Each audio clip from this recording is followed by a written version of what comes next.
Hey, it's Kane. I'm president and founder of UpLevel U, and what I want to talk with you about today is the power of one. Now, one is not always a good number. One is not a good number in your business when you only have one person on your team.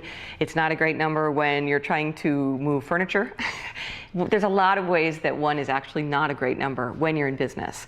However, there is something I want you to consider when it comes to the number one every time you communicate with your peeps. So when you're sending out an email, think about what is the one thing I want them to get or I want them to do with this email.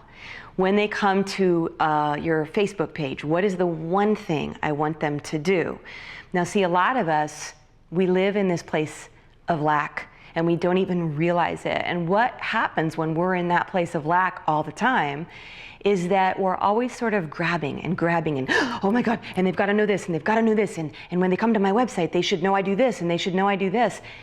And what ends up happening is that you have a confused customer, and a confused customer doesn't take action.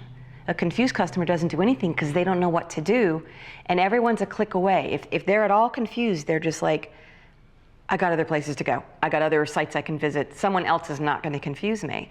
So you have to ask yourself, am I in a place of lack? Am I getting scared because I think, oh my goodness, they're going to come to my site and not know all the brilliant things that I do for people?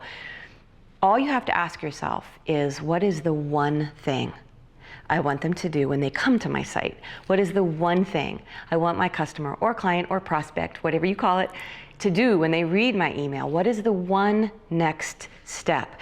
Don't worry about fire hosing them because they're just going to go away. Just focus on the power of one. So since I often do yeah, what about section, yeah, but what about my YBWA section, because I always hear objections from people. And the big objection I get about this concept is, yeah, Christine, but what about if I have a lot of stuff to say each month in my eZine or my newsletter or whatever? Now, an eZine is a little bit different because you are giving several sections. But this yeah, but what about section also gets busted right here. Because here's the deal. Typically, if you have a lot to say when you're sending an email, what it means is that you're not communicating enough. You're not sending out enough communications. So if you're waiting till once a month and you have like 18 things you need to let somebody know about, news items, dates, whatever you're doing, then you're not communicating with them often enough. And what you really need to do is take it down into bite-sized portions.